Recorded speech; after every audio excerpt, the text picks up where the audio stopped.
Petcast, seu novo modo de ficar por dentro sobre tudo o que acontece no mundo pet. Olá, bem-vindos a mais um Petcast. Seguimos aqui a nossa saga pelos pilares da administração. Estamos aqui novamente com o Eliton. Vamos falar hoje sobre controle. Então, não se esqueça, inscreva-se no canal, deixe seu like, ative o sininho e fique por dentro das novidades. Olá, Eliton. Bom dia, Paulo. Vamos dar sequência à nossa saga aí? Vamos dar sequência à nossa maratona de informações aqui sobre os pilares da administração, né? Aplicadas especificamente, né, no ramo da medicina veterinária, que é o ponto principal aqui que nós estamos lidando, né? Petcast, um projeto da VetPet, não é isso? E onde nós temos aí um canal, né, com mais de 1.000 inscritos, e nós pedimos, reforçando a fala do Paulo, né, que vocês assistam, compartilhem, comentem, tá? E na descrição do vídeo tem os nossos contatos aí, que nós também prestamos consultorias e palestras sobre esses temas, tá? E vamos, nessa última etapa, nesse último episódio aqui, falar sobre o assunto controle. Buscando na memória aqui, né, a gente trabalhou os 4 pilares, que é o planejamento, organização, direção e fechando com chave de ouro hoje o controle. Tá? E hoje nós vamos falar de controle de processo, controle financeiro, né?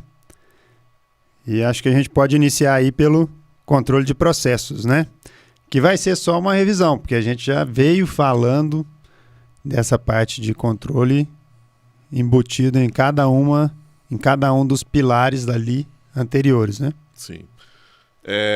Eu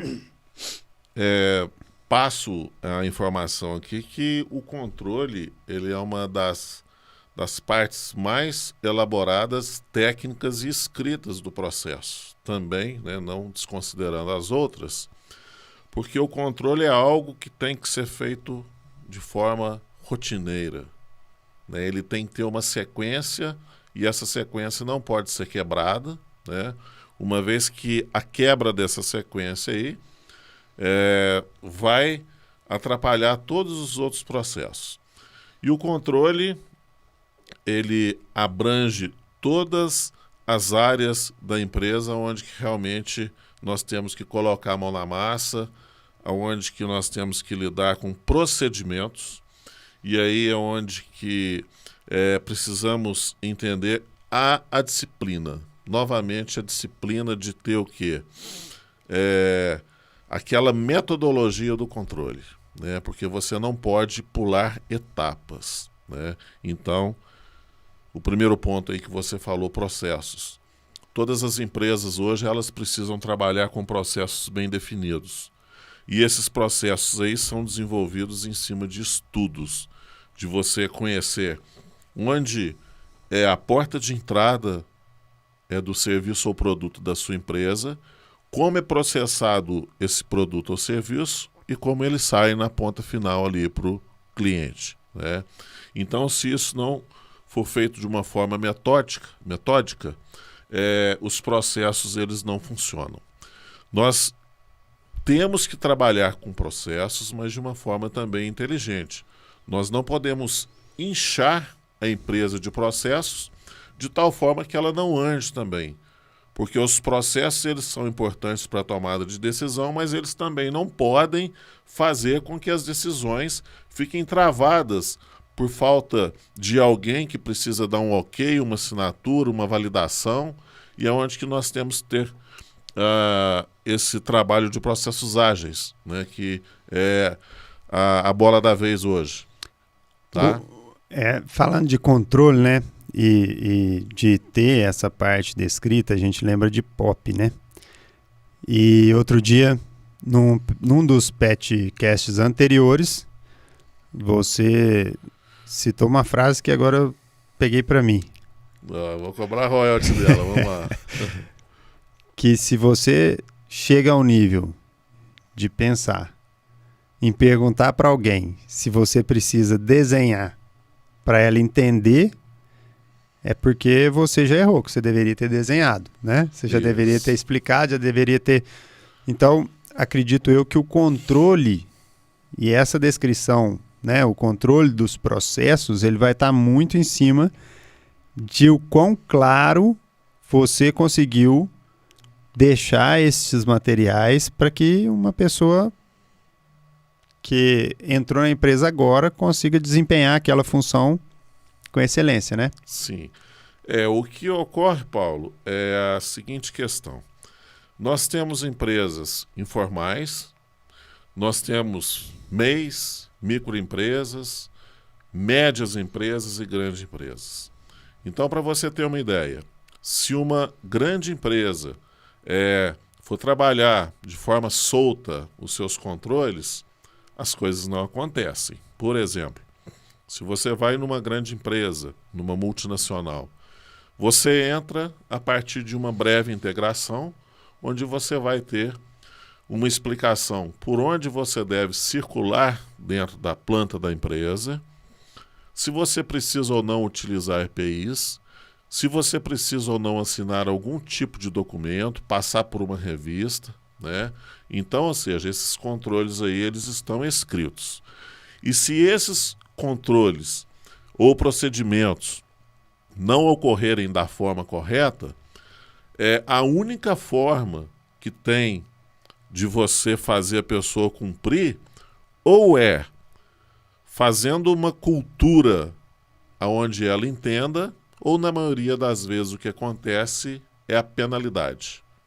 Então, se o funcionário, se o responsável, ele desobedece algum tipo de regra, ele vai sofrer uma penalidade. E isso aí ninguém quer dentro de uma empresa, né? Então, as demais empresas que nós estamos aqui trabalhando com menores, você não vai ter uma estrutura nesse modelo para que você fique penalizando funcionários. Mas aí é onde que nós precisamos colocar essas informações aí em formas de reunião, em forma de painéis de indicadores, né, para que a pessoa entenda que o procedimento ele tem um caminho a seguir, né? Vamos falar em termos aí de processos ISO ou processos de qualidade, aonde você começa com um procedimento e aí você tem uma seta para onde vai e naquela seta ali você direciona se aquilo é aplicável ou não aplicável. Se for aplicável, você vai ter outros caminhos. E é onde que nós falamos. Às vezes é preciso desenhar para a pessoa não se perder no meio daquele processo ali. Nós temos alguns modelos de controle, né, que é o que eu disse aqui. São os indicadores, painéis de indicadores. Nós podemos ter um organograma visual, nós podemos ter um fluxograma visual dentro da empresa, onde um funcionário novato ele já vai passar por um treinamento e seguir aqueles procedimentos, né? Então isso aí pode estar no manual de ética e conduta, em quadros de aviso, né? Numa integração inicial, ou simplesmente, quando um documento chegar para uma tomada de decisão, você vai verificar se as etapas anteriores foram ou não cumpridas. É um ritual, então isso tem que ser seguido. A gente pode chegar à conclusão aqui que o controle dos 4 pilares ele seja o que vai permitir que isso funcione adequadamente, né? Ele vai estar interferindo em todos os outros pilares, né? Na verdade, esses pilares eles são separados, mas eles estão em sinergia, né? Eles estão convivendo harmonicamente entre eles, né? Se algum destes não funcionar bem, vai prejudicar os outros, né? Exato. O que você pode analisar, né? O que faz com que a maioria das vezes ocorra um acidente de percurso, um acidente automobilístico?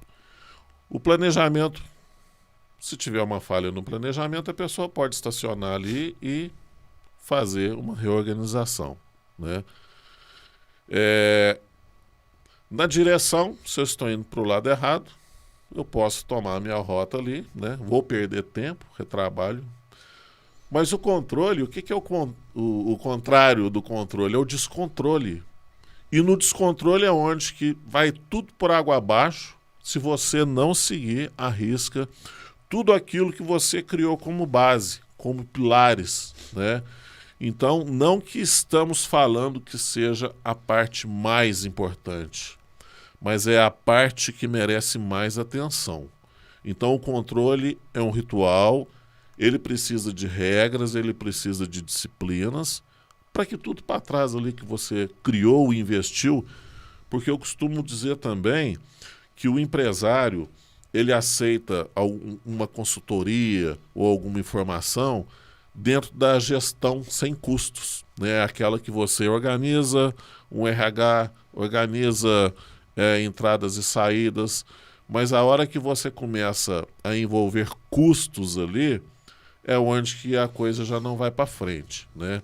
Então o controle é de fato um dos pontos chaves aí, dos pilares que merece mais atenção dentro dos processos da administração, segundo a minha visão. E a gente pensa, às vezes, você tocou no assunto agora, que o controle gera custos, né? Mas dentro de controle também, se você tem um processo adequado para fazer tudo, né? E a gente já comentou isso em outros podcasts, você vai ter uma economia, talvez, de mão de obra, porque se você tiver um processo bem instalado, talvez você tenha melhor colocação dessa mão de obra e tenha otimizado o uso dessa mão de obra, né? Então você consegue ali ter um custo-benefício, né? E um benefício maior do que o custo. Tem a questão do desperdício, que a gente também já tocou nesse assunto quando a gente falou lá dos 5 S's, né? E tem a questão também do controle do estoque, que aí você consegue, às vezes, otimizar o seu estoque. Você trabalha com estoque mais eficiente, mais baixo, mas que dê suporte mínimo a tudo que você precisa. Tem menos perdas com vencimento, né? Problema com validade. E aí acaba que você começa a enxergar ali um benefício maior do que esse custo para a implantação do processo. Porque muitas vezes é isso que você falou. O empresário ele não vai olhar e achar, nossa, é bonitinho eu ter um manual aqui de como usar os equipamentos do laboratório e qualquer pessoa que chegar aqui, leiga, vai dar conta de fazer esses exames laboratoriais, dependendo, claro, da modernidade do equipamento.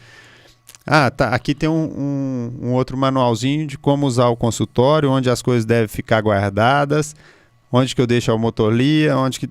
Organização, né? É um controle da organização. E aí, esse controle da organização permite uma experiência agradável para o cliente que chega e o ambiente está limpo, organizado, né? Então, isso também é uma vantagem muito grande que eu vejo de controle, né? No caso, falando de processo. E essa questão é empírica, né? De o ambiente estar limpo, de o ambiente estar organizado, de as pessoas estarem chegando no horário, cumprindo suas funções. Muitas vezes o proprietário, né, o empresário, ele não está enxergando aquilo ali. Sim. E acha que você ter alguém para fazer esse controle é um custo. Sim. Quando, na verdade, você pode colher benefícios e isso pode ter viabilidade econômica, inclusive, né? Você falou do custo-benefício, benefício-custo, né?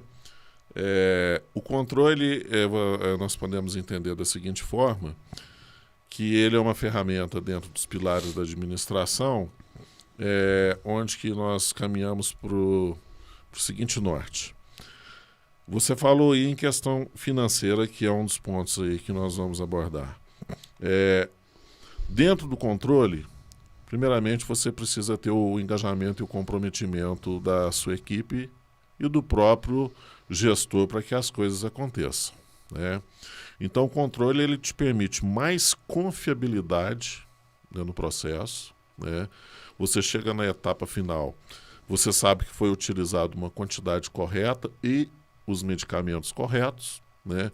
Que aquele prontuário ali é confiável e que a informação que for passada para o tutor, ela está confiável porque ela foi dentro de um controle, né? Então esse é o primeiro ponto. Controle de estoque.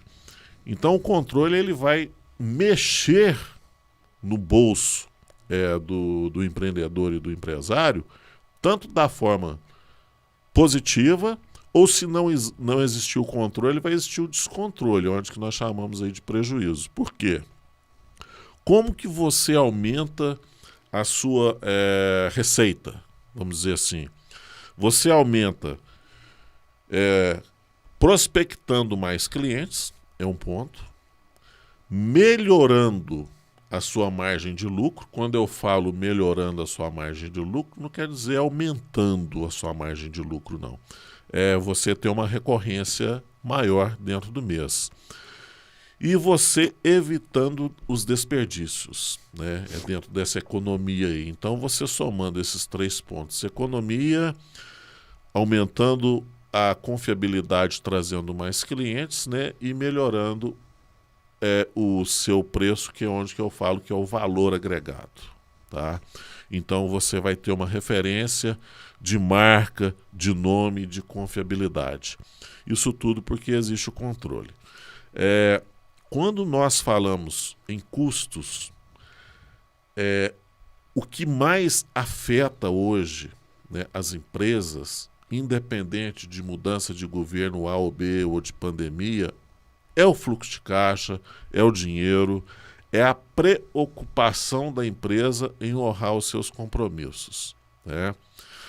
Então, a parte financeira, né, acompanhando aí dentro do nosso raciocínio, né, que nós vamos falar aí, fluxo de caixa, né?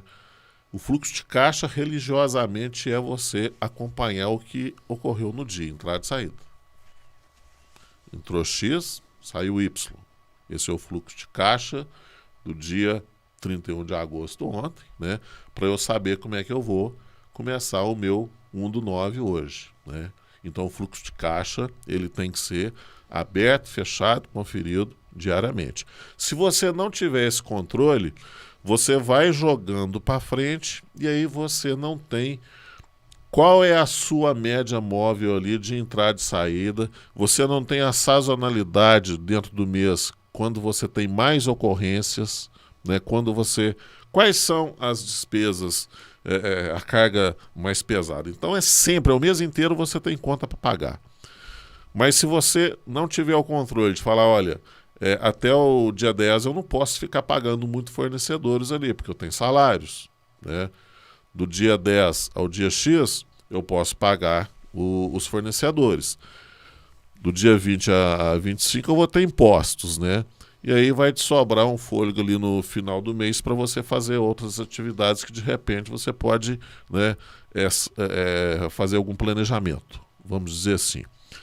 E quando falta dinheiro no bolso da empresa, isso afeta diretamente o clima organizacional, né? Então, a falta de controle financeiro é um dos motivos hoje de maior estresse, maior depressão, maior ansiedade, né? E isso tudo aí vai criando um clima na empresa que leva o funcionário a um estado de burnout, né? Então, vamos dizer, você tem a desavença com o colega, beleza, houve um estresse, vamos resolver, bola para frente, não vamos esticar o assunto. Você teve um problema que que pode ser resolvido ali naquele momento, que não envolve custos, vamos resolver e bola para frente. Mas se você teve um prejuízo, aquilo ali vai te afetar o bolso e o psicológico. E se você tiver isso de forma recorrente, né, isso afeta a sua vida. Afetou a vida, afetou tudo, né? Você não consegue ter concentração, você não consegue ter um bom relacionamento com os funcionários, com a família, você não está bem, você começa a entrar naquele estado de ansiedade, tem contas para pagar, tem um compromisso para pagar, não tem dinheiro, o que eu faço? Eu vou vender ou não vou vender? Onde que eu vou arrumar dinheiro esse mês? Eu vou abrir um buraco aqui para cobrir isso. Então, gente, o que eu estou dizendo aqui é o seguinte, o controle, se a gente não conseguir internalizar o controle para a nossa vida, lógico que tem fatores externos aí, né, que podem contribuir também. Mas se você é um cara controlado, você leva isso para dentro da sua empresa, né? E chamar para perto de você pessoas também que tenham esse mesmo pensamento. É interessante você tocar nesse assunto, né, de burnout, de controle financeiro. Eu enxergo, e acho que a gente inclusive já comentou isso aqui nesse podcast, o veterinário ele não tem uma preparação de escola para a parte financeira, né? Então você olha hoje e o veterinário é a profissão que mais está associada a burnout, a suicídio, né? Então assim, a gente consegue comprovar que realmente existe uma expectativa criada muito alta para o veterinário, de status, de doutor, e de olhar para a medicina como sendo um objetivo, mas, ao mesmo tempo, essa expectativa ela gera uma frustração, porque ele não tem esse controle, ele não consegue fazer um planejamento de carreira, ele não consegue se programar para médio e longo prazo conseguir ter uma estabilidade econômica, e ele sai com essa pressa e essa necessidade e essa ilusão que foi vendida de que o veterinário ele vai sair, ele vai trabalhar por amor e ele vai viver bem e ele vai... E essa expectativa ela vem de onde? E hoje é muito perigoso isso, né? A gente não vive sem mais as redes sociais, elas são muito úteis, mas elas também são muito perigosas. Por quê? Eu fico vendo que o veterinário ele está ali, aí ele olha um excelente profissional, um cara com 20 anos de carreira, 15 anos de carreira, que pegou um caminho, que estudou, que dedicou, que trabalhou igual um condenado e que está bem financeiramente. Por outro lado, ela também pega aquele colega que está só viajando, que está fazendo aquilo por amor e tal, mas ele se propôs a isso, ele está feliz fazendo isso, ele não está preocupado com dinheiro.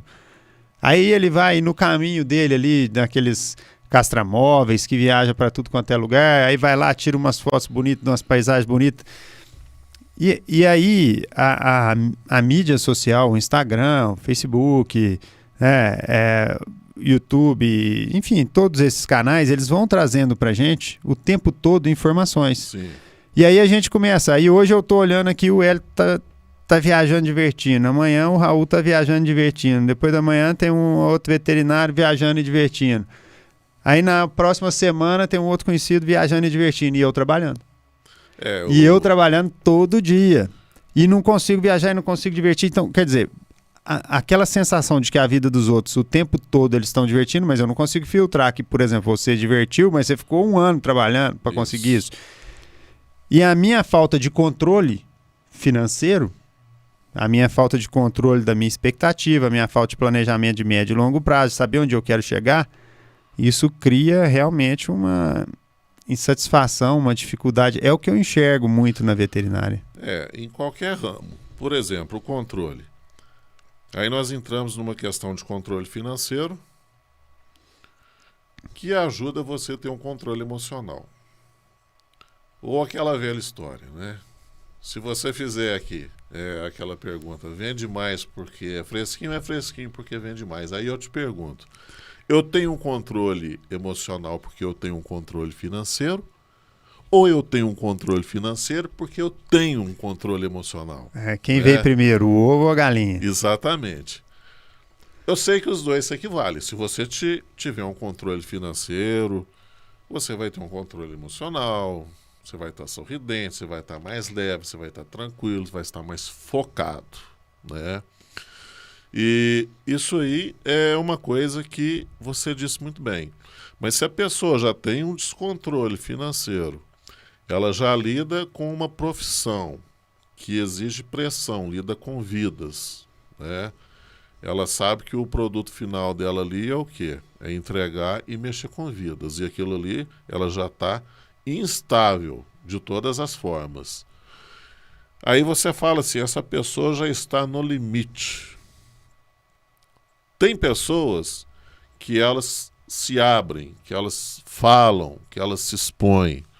Outras já vão guardando para si e de repente um flash ali, ela já estoura porque só faltava aquilo ali para explodir aquela bomba relógio. É o gatilho. Né? É o gatilho, né?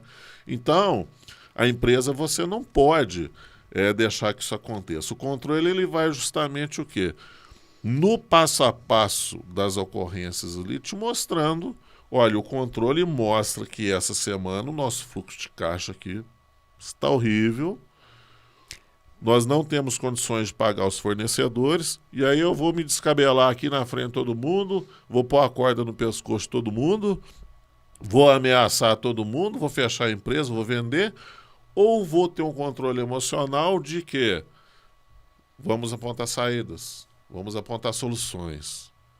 Ou eu ameaço a minha equipe. Para quem está nos assistindo aqui, nos ouvindo também, né? Que a gente também tem lá no Spotify. O que comporia um fluxo de caixa? Um fluxo de caixa mais simples, só para o pessoal entender. Não, basicamente, o que a gente faz? Você pode até fazer no Excel, né? A pessoa hoje ela não tem um DRE, não tem um sistema, né? O fluxo de caixa é justamente você colocar ali, né? Quais são os meus custos fixos, né? Eu já ponho o pé hoje em 1º de setembro, né, numa sexta-feira, já sabendo quanto que eu tenho que pagar. É o fixo. Dia a dia. É o diário. Fixo, né? Ou então no mês. Olha, eu já entro todo mês devendo aluguel, funcionários, isso pelo menos 40 mil. Então eu já tenho que correr atrás de 40 mil. É o meu custo fixo. E aí eu tenho o meu variável, né? Se eu tenho uma perda de um produto, né? Se eu tenho uma perda de um cliente, se eu usei mais equipamentos ou mais materiais daquilo que eu precisava usar, né? Se eu tive um imprevisto, se eu tive um acidente de trabalho. Podemos resumir o fluxo de caixa como sendo você ter o controle de tudo que você está pagando no seu dia a dia e de tudo que você está recebendo no seu dia a dia. A inadimplência ela não vai entrar. A inadimplência ela acaba sendo um contas a receber, né? Mas que você tem que correr atrás. Ela é uma receita. Ela não entrou naquele dia. Ela vai entrar no dia que alguém pagar ela. Mas é importante que você fale assim, ó, no meu fechamento mensal, ou eu recebo essa inadimplência, ou eu fecho com um prejuízo. Aí eu vou apurar onde está o meu prejuízo. Eu estou cobrando mal, eu estou perdendo cliente, ou estou sendo inadimplente. Aí, através desse raio-x aí, você vai atuar. Porque no relatório de exercício, por exemplo, que é o DRE, no fluxo de caixa, a inadimplência ela não vai entrar. Eu não recebi ela, né? Ela vai entrar só o dia que a pessoa pagar ela. Agora, no relatório de exercício, que é no DRE, você vai contabilizar esse trabalho que você fez mesmo sem ter recebido, porque esse trabalho foi executado, regime de competência, ele foi executado. E aí quando você vai comparar o seu relatório de exercício com o seu fluxo de caixa, no meu relatório de exercício eu estou tendo um lucro de 10%. Então eu teria que ter R$1.000 de lucro aqui, né? Faturei 10 mil, vou ter que ter R$1.000 de lucro. Só que às vezes você teve 2 mil de inadimplência. Você olha o seu relatório de exercício, você trabalha com lucro. A hora que você vai para o seu fluxo de caixa, ele está no vermelho. E aí você tem que confrontar um com o outro para você enxergar onde você está perdendo. Porque o fluxo de caixa de hoje, ele vai alimentar o DRE. Né? Ou seja, depois o demonstrativo do resultado do exercício, o próprio nome já diz se ele está saudável ou não, né?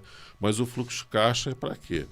Para você ter um controle, para que, vamos falar assim, alguém não te passe a perna, alguém não desvie seu dinheiro, né? Porque é isso que faz. Nós estamos falando aqui de controle, é controle diário, é o fluxo de caixa que dá isso. Olha, se a minha empresa está entrando 10 e está saindo 5 todo dia, opa, beleza, estou satisfeito. Mas está entrando 10, está saindo 12, opa, eu estou arrumando esses dois onde? O que está acontecendo? E uma coisa interessante que a gente já comentou aqui em outro podcast nosso, né? É a questão de misturar a vida pessoal com a profissional. E aí no fluxo de caixa ali, às vezes tem ali pagamento da escola dos meninos. Isso. Ou então tem ali parcela do carro. Tem, né, parcela da casa, que não é a casa da empresa, é a casa... Aí nós vamos num processo mais elaborado, né, dentro desse fluxo de caixa, dentro do fechamento mensal, criar o centro de custo, né? E o centro de custo ele tem um peso, né? Se você entrou com uma receita ali, qual o peso maior de cada despesa? Eu tenho, ó, fornecedor, tá beleza, funcionário é o previsto. Mas o dono da empresa, ele tá tirando 60% ali do que entra sem consideração nenhuma. E aí fecha no vermelho. E aí, se não existir dentro da empresa uma imagem, um desenho que mostre que aquilo ali está sendo prejudicial pela ação do dono, ele vai indicar alguma cabeça ali para ser cortado, né? O mal continua lá. Um culpado, né? Igual diz assim, até onde eu posso culpar o estagiário, eu culpo, mas até onde eu não posso, eu vou arrumar outro. Mas eu não olho no espelho, né? Tem gente que trabalha com o status, né? Eu não abro mão se o meu carro não for esse, se a minha casa não for aquela, se pelo menos eu não fizer tantas viagens, se eu não postar lá no Instagram, igual você falou, né? E aí você, com essa imagem das redes sociais, se o seu funcionário ele não tiver um controle emocional, um filtro, ele vai começar a deturpar as coisas. Você, mas peraí, eu estou trabalhando, ralando, estou andando a pé, de bicicleta, e tem gente aqui que viaja 2 vezes, tem o carro do ano, não abre mão do luxo, né? E essa discrepância aí não está clara por quê? Porque às vezes o dono não quer que isso apareça. Mas isso aí uma hora vai estourar, uma hora a conta chega, né? E a hora que a conta chega, ninguém segura mais. Isso principalmente, né, um cuidado que tem que ter quando você trabalha em sociedade, né? Você tem que ter a apuração de resultado de uma forma bem clara, todos têm que estar participando. E outras empresas dentro do controle trabalham com um sistema chamado auditoria, né? E a auditoria ela é importante em todos os segmentos justamente para quê? Para ela ali passar uma malha e conseguir detectar um problema enquanto há tempo de uma solução, né? Então o controle envolve várias demandas, mas se você for fazer controle dentro de uma empresa onde o proprietário sabe que tem um desvio padrão ali, que eu não quero que seja descoberto, a hora que eu começar a trabalhar para o controle, eu vou ser boicotado, né, como consultor. E aí eu começo a ter uma visão de fora da caixa. Opa, eu mexi no vespeiro. Que às vezes é conflituosa, né? Às vezes vai gerar ali um... Eu mexi no vespeiro agora, e agora, o que eu faço? Né? Eu acho que é importante, porque o que acontece? A gente precisa aprender a trabalhar em equipe. Primeiro, e a equipe confiável, né? Que é mais difícil arrumar. E aí o primeiro passo que vem para a gente conseguir trabalhar em equipe é a gente valorizar o conhecimento. Então, você respeitar as funções, você seguir os processos, os POPs, os protocolos, não é? As regras elas foram criadas para elas serem seguidas e todo mundo seguindo as regras, as coisas vão funcionar e vão fluir de uma maneira mais eficiente. E a gente precisa entender que realmente o trabalho ele vai ser uma repetição. Um bom cirurgião, ele já foi um cirurgião iniciante. Ele se tornou um bom cirurgião, ele se tornou um cirurgião renomado porque ele repetiu e ele já fez por diversas vezes aquela cirurgia, sem que a repetição gerasse nele uma situação de conforto.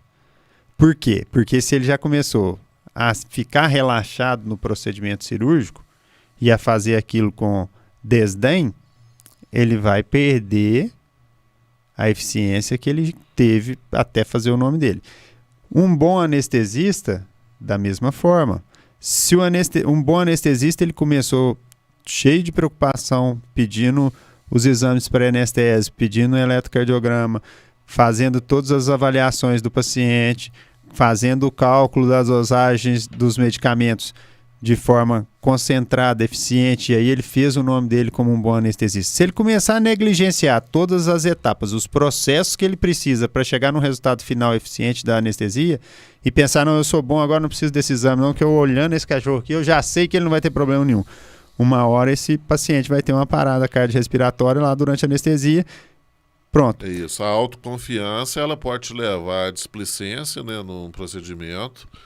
E quando você tem um profissional de referência, é importante se você puder sentar com ele à mesa, ou um mais novo, e se ele tiver disponibilidade, ele contar a vida profissional dele, os perrengues, né? Você pode ter N situações, pode ser que ele nasceu em berço de ouro, já está com a vida ganha, não precisa se preocupar com nada e está trabalhando ali porque, é isso que eu fiz, minha família sempre trabalhou com isso. Mas aí ele não seria renomado. Né? Exatamente. Mas tem é o nome, né? Já tem nome. Meu avô era, meu pai foi, eu sou... Herdou o nome, herdou o nome. Né? E por aí Mas vai. para uma equipe, aí o que acontece para uma equipe? Da mesma forma que a gente estabeleceu aqui, que um cirurgião renomado, ele vai passar por todo um processo para chegar no nome dele, uma equipe, para ela ser valorizada como equipe, ela também precisa de ter esses processos. E esses processos, eles precisam ser repetitivos. A pessoa tem que fazer todo dia a mesma coisa. Tem que fazer todo dia a mesma coisa. Isso é trabalho. Né? Precisa ter uma responsabilidade. E eu tenho que ter uma responsabilidade com o meu colega. Então, não dá para a gente montar uma equipe, não dá para a gente ter uma equipe eficiente, não dá para a gente ter um controle de fluxo de caixa, não dá para a gente ter um demonstrativo de resultado de exercício bonito, tal, que você olha para ele e fala, caramba, olha que empresa organizada, olha que empresa estruturada, olha como que eles colocam os planos de conta, né? Olha como que eles fazem tudo muito bem feito. Isso nasceu e fez parte desde a secretária, faxineira, a gestão, o diretor, o veterinário, o estagiário.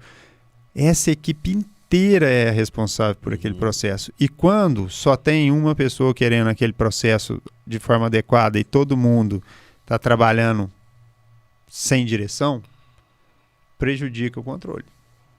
Né? Então, nesse sentido, eu acho que o trabalho da equipe vai ser muito importante para essa questão de como vai ser o resultado financeiro da empresa, como vai ser o resultado de ambiente na empresa. Uma né? coisa dentro do controle, vamos aqui, já que nós estamos falando da parte financeira, né?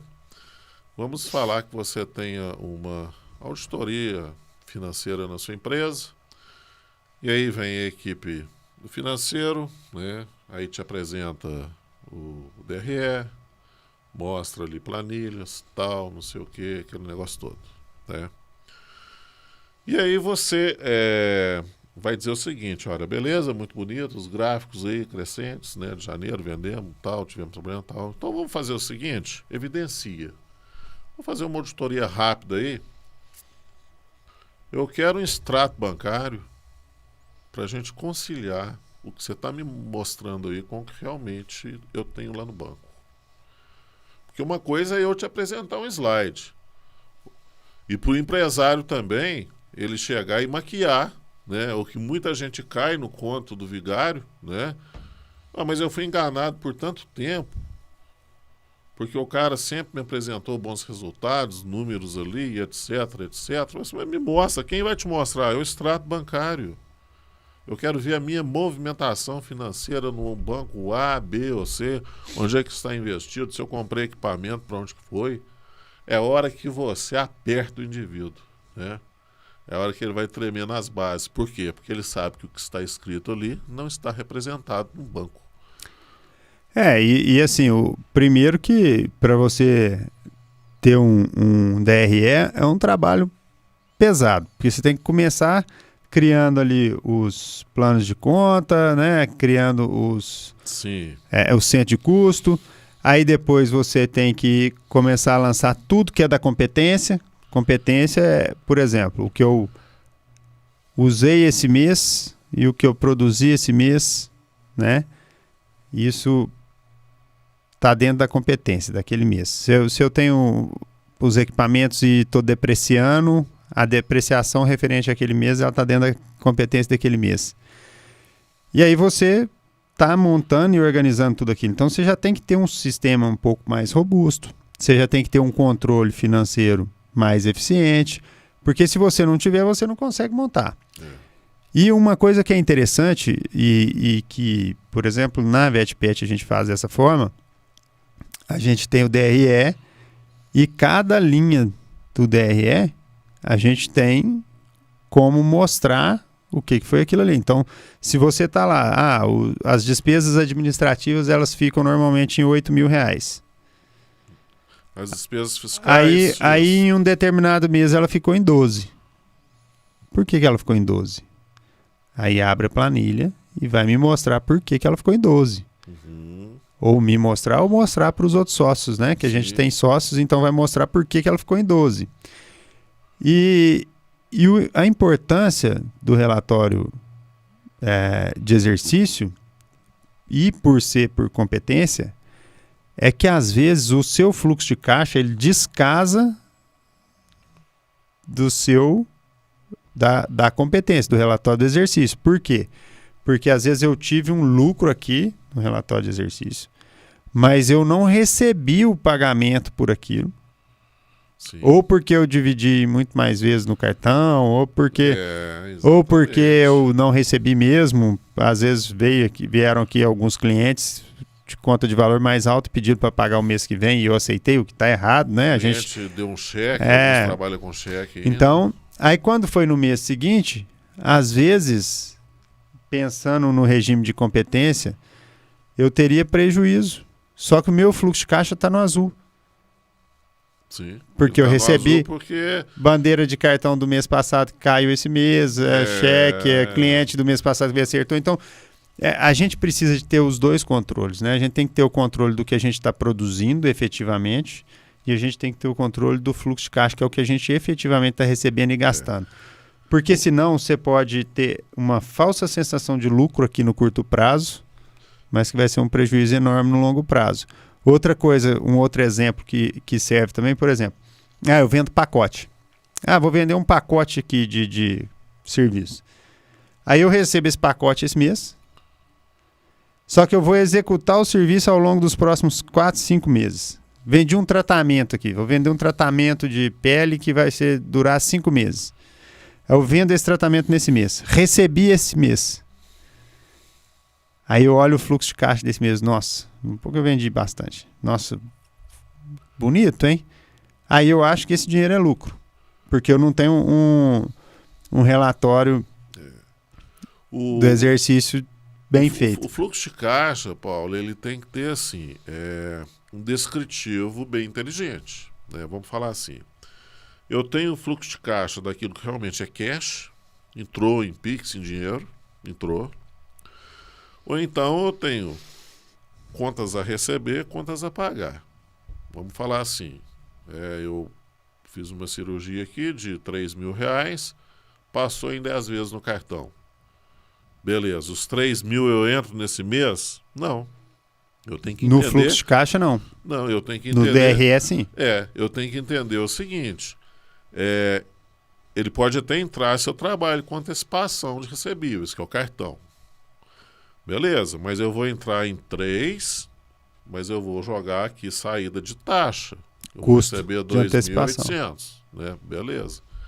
Então, ou seja, aí no mês que vem, se tiver parcelado, ele não entra ali mais. Senão eu vou ficando ali com uma falsa sensação de que eu tenho dinheiro, né? Então, se você acertar o primeiro mês, fazer uma análise inteligente ali, né, com a consultoria, assim, nós fechamos todas as possibilidades de falha dentro do fluxo. Beleza. Então, se nós acertamos o mês de janeiro agora, fevereiro está redondinho. Então nós vamos pegar, janeiro teve sobra, né? Beleza, fica ali sobra. Aí você começa fevereiro zerado, né? Se você jogar aquela sobra para frente, vai virando aquele monturo. Então você vai, o fluxo de caixa ele morre no fim do mês. O DRE não, o DRE ele alimenta constantemente. Então o fluxo de caixa mensal, fluxo de caixa diário. Qual é a sua necessidade? É diário, semanal, quinzenal, mensal. Pronto, fechou o mês, morreu o assunto. É só isso que eu queria saber, para ver se as coisas estão rodando direitinho. Que aí eu tenho subsídios para começar o mês abrindo aqui uma reunião com toda a equipe aqui envolvida nessa área aqui para falar de fluxo de caixa. Ó, pessoal, vamos analisar aqui, tal. Agosto foi assim, foi assado, tal, tarará, beleza? Alguma dúvida, alguma recomendação? Não, beleza. Vamos observar que aconteceu essas inconsistências aqui, e aí você vai o quê? Já matando aqueles problemas ali. É um trabalho para você o quê? Se você for esperar um DRE de 3 meses, 6 meses, já aconteceu, você já não lembra mais. Então se você fala, ó, eu preciso, a empresa está com um problema aqui, é grande agora, que eu preciso, nesse primeiro momento, fazer reunião semanal na área financeira. Então eu vou ter um fluxo de caixa semanal. Aí toda segunda-feira nós vamos sentar e vamos bater na semana que passou, né? E aí você vai o quê? Estendendo para 15, para 30 dias no máximo, né? Até você pegar a confiabilidade ali e depois já fica automático. Não que você vai se tornar displicente naquilo. E é importante para isso, né, além do fluxo caixa, do demonstrativo de resultado do exercício, que pode ser mensal também, pode ser bimestral. Na VETP a gente é mensal. Sim. Né? Precisa também de um planejamento, né? Planejamento orçamentário. Porque o planejamento ele te ajuda no quê? Na minha visão, por exemplo, o planejamento vai me ajudar no seguinte: eu vou ter um planejamento ali de expectativa de receita realizada, e um planejamento de expectativa de gastos, custos e despesas, e de gastos realizados. Então, quando eu traço uma expectativa, antes disso eu vou analisar. A minha empresa ela é lucrativa, qual que é o ponto de equilíbrio dela? A partir daquilo ali ela é lucrativa. Quanto que eu quero ter de lucro na minha empresa? Eu quero ter tanto de lucro. Para isso eu preciso de ter quanto de receita? Tanto. Mas espera aí, vem aqui, qual que é a minha despesa fixa já existente? Tanto. Para eu ter tanto de receita, eu vou ter custo em cima disso. Quanto que é a minha previsão de custo para esse tanto de receita que eu vou ter? É tanto. Aí eu somo despesa mais custo, então eu acho ali qual que é a previsão de custo de gastos ali. Então, aí eu faço esse planejamento. Só que para eu atingir aquela receita, se eu fiz um planejamento, eu vou e olho para ele. Falo assim, nossa, meu faturamento não é esse que eu preciso do planejamento. Aí, se eu tenho uma gestão bem feita, se eu tenho dados coletados confiáveis e bem feitos, o que eu vou fazer? Eu vou olhar e vou pensar o seguinte, olha, falando da veterinária agora. Eu tenho farmácia, eu tenho exames de imagem, eu tenho consulta, eu tenho cirurgias, enfim, eu tenho tudo isso. Como que eu faço para aumentar o meu faturamento? Vou aumentar o valor que eu cobro pela consulta. Tudo bem, se você aumentar, será que não vai reduzir o seu movimento? Exatamente. Às vezes você aumenta o valor da sua consulta, da sua cirurgia, e o seu movimento reduz. Mas eu posso aumentar o meu movimento? Pode. Para você aumentar o seu movimento, você vai fazer o quê? Você vai investir em marketing? Sim. Quanto você vai investir em marketing? Esse marketing vai te dar o retorno? Então, por isso que é importante o planejamento orçamentário, porque você vai olhar questões que às vezes são importantes. Então, às vezes você tem ali num cadastro de clientes, você tem lá 10 mil clientes. Mas você só tem 3 mil clientes que estão ativos. E você não tinha parado para olhar e analisar que você tem 7 mil clientes ali que você não sabe onde que eles estão. E que você, muitas das vezes, e aí o veterinário, nem entrou em contato com ele, não mandou uma mensagem, não perguntou o que está acontecendo, por que ele não foi mais, não pediu. Não é? Porque o que é isso? Isso é um controle, talvez, do pós-venda. Mas, então, quando você faz um planejamento orçamentário, você é obrigado a buscar soluções. Exato. Né? Para você cumprir aquilo que você planejou. O que acontece, Paulo, é o seguinte, o nosso ouvinte aqui do Petcast. Vamos aqui dar um exemplo simples, né? A empresa, ela tem um ponto de equilíbrio de 60 mil reais. Opa, a partir de 60 mil reais eu vou ver meu dinheiro, né? Até chegar a 60 mil reais, eu tenho 30 dias no mês. E vamos falar que dos 30 dias do mês, se você não trabalha todo dia, né? No seu caso ali 24 horas, né? Mas vamos falar uma empresa que trabalha 24 dias por mês. Ela vai ter que dividir esse valor aí em 24 dias úteis, né? E aí ela já tem o quê?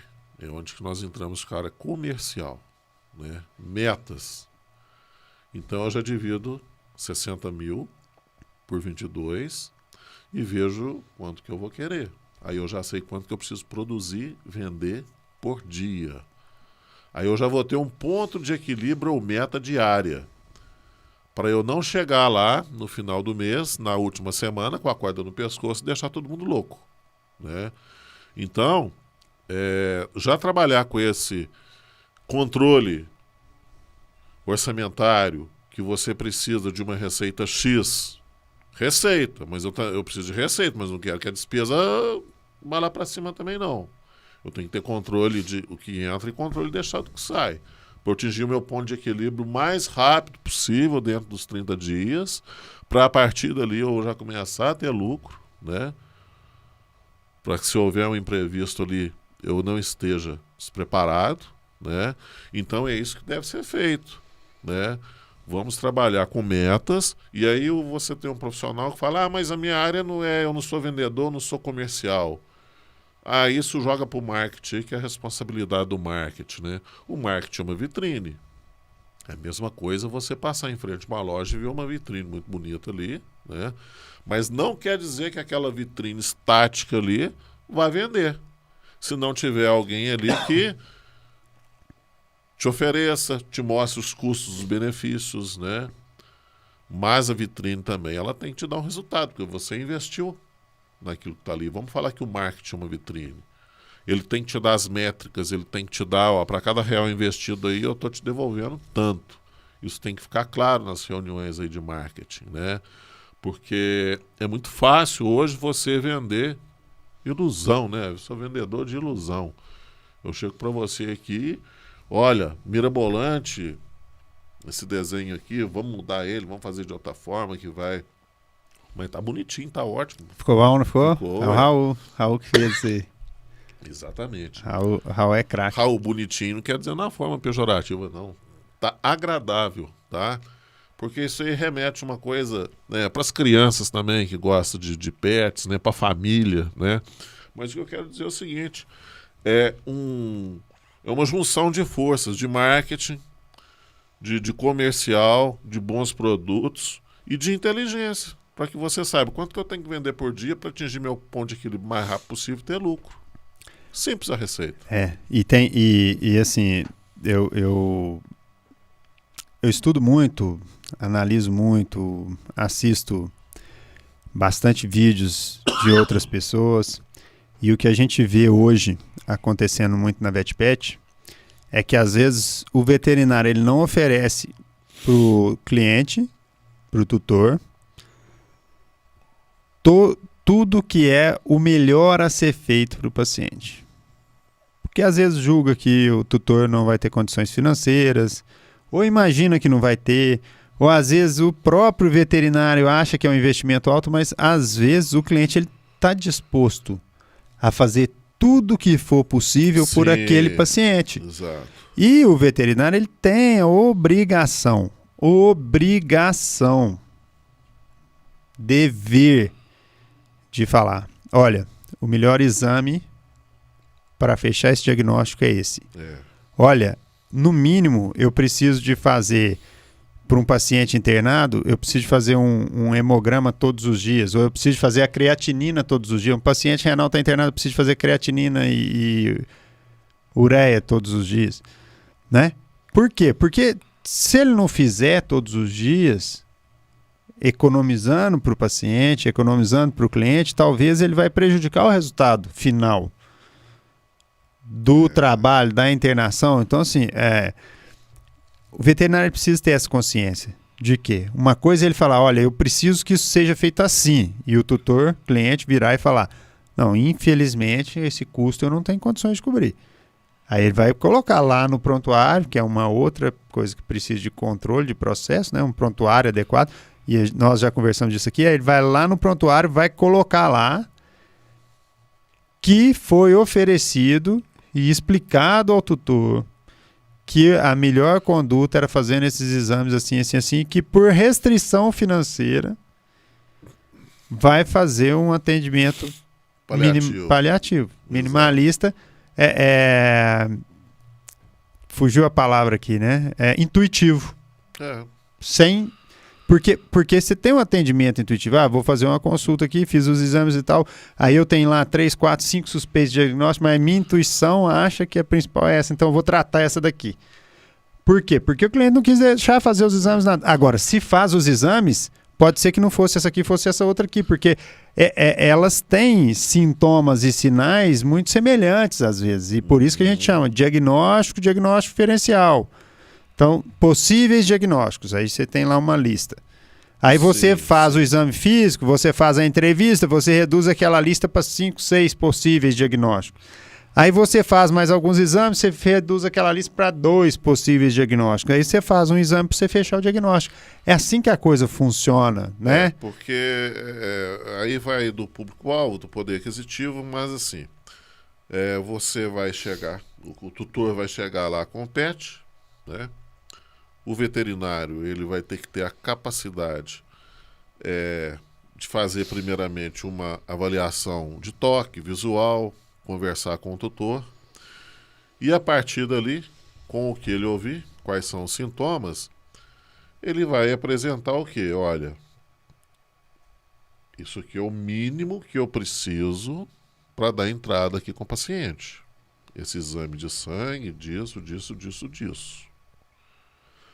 Porém, pode haver exames complementares. Se necessário, esses exames aqui não me derem subsídios para uma tomada de decisão correta do diagnóstico. Perfeito? Perfeito. Paulo, você, tutor, autoriza esses 3 exames aqui, eles serão assim, assim, assim. Para isso é preciso de internação de um dia e o orçamento que nós temos é isso aqui. Você vai olhar, vai avaliar. Aquilo ali é um comercial que é feito enquanto o animal está aguardando. A tomada de decisão tem que ser rápida ali. Porque... E é muito importante que o primeiro dia, chegou o primeiro dia, seja o dia que você realmente trabalha em cima. Por quê?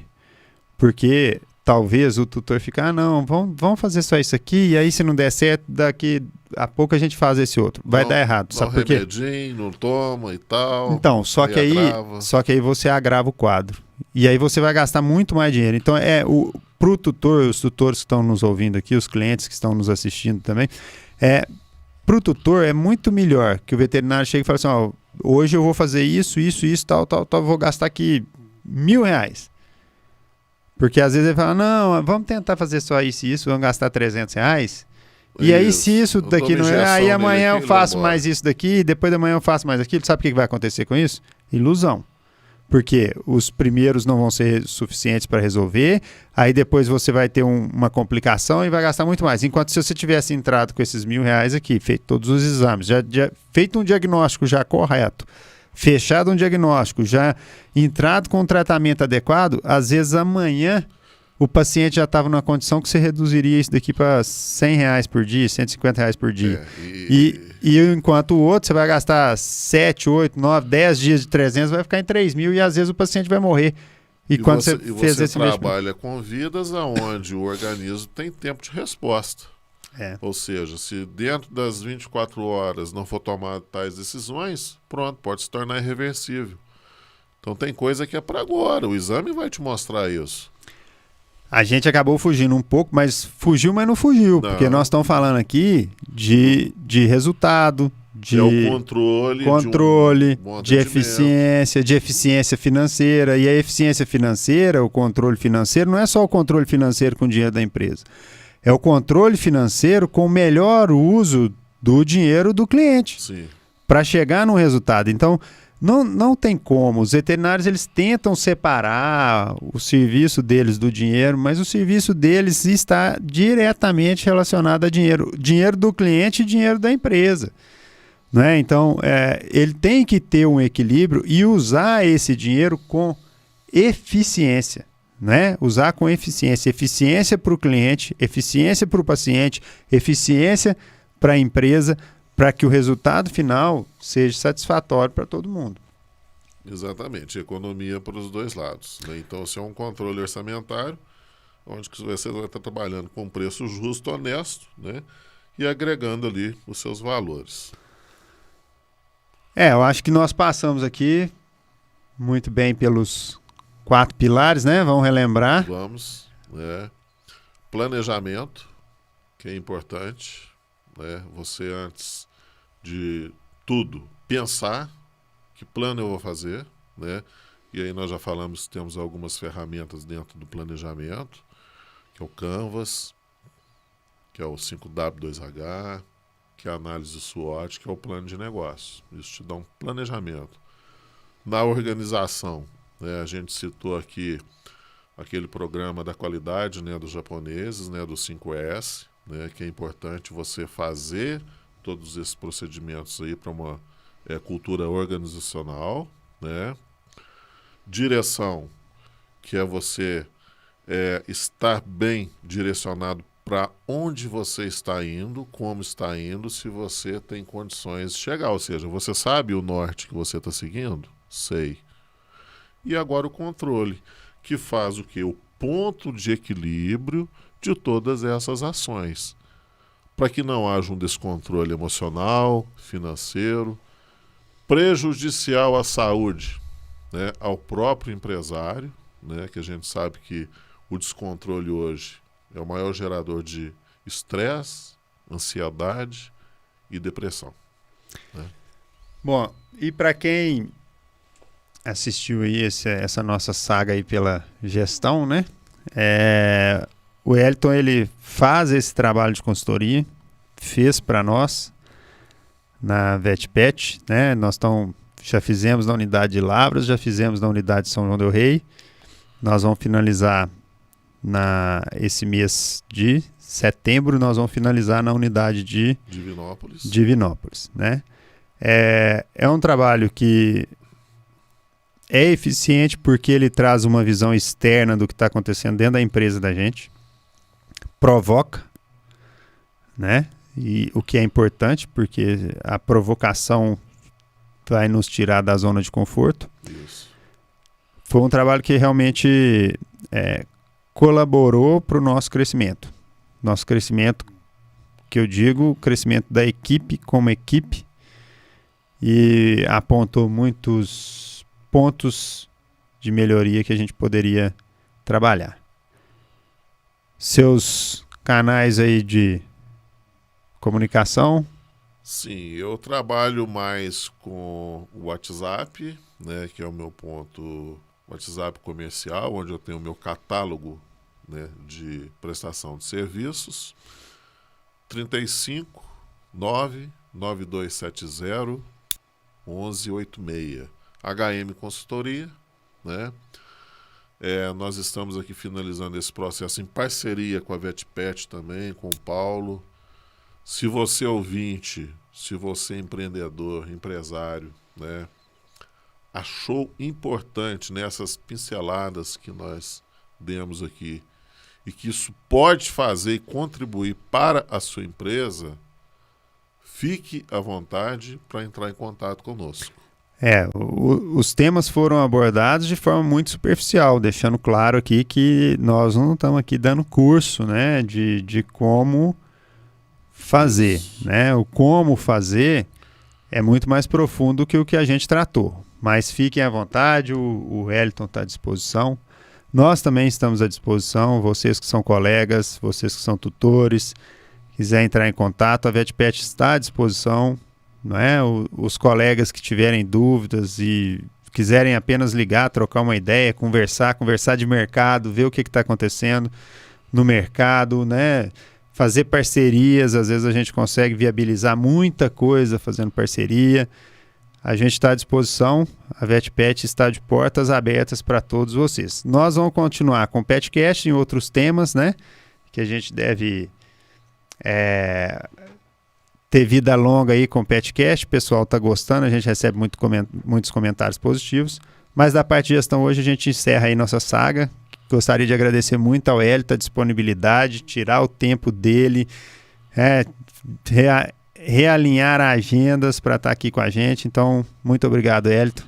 Eu que agradeço, Paulo, né, por ter tido a oportunidade, né, de conhecer a sua empresa, te conhecer de uma forma informal. Nos levou a um trabalho bonito, né, que ainda está sendo realizado.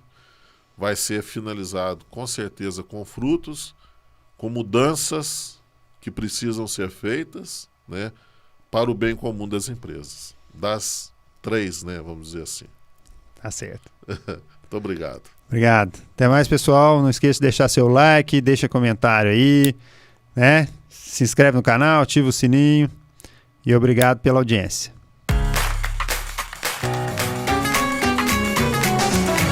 PetCast, seu novo modo de ficar por dentro sobre tudo o que acontece no mundo pet.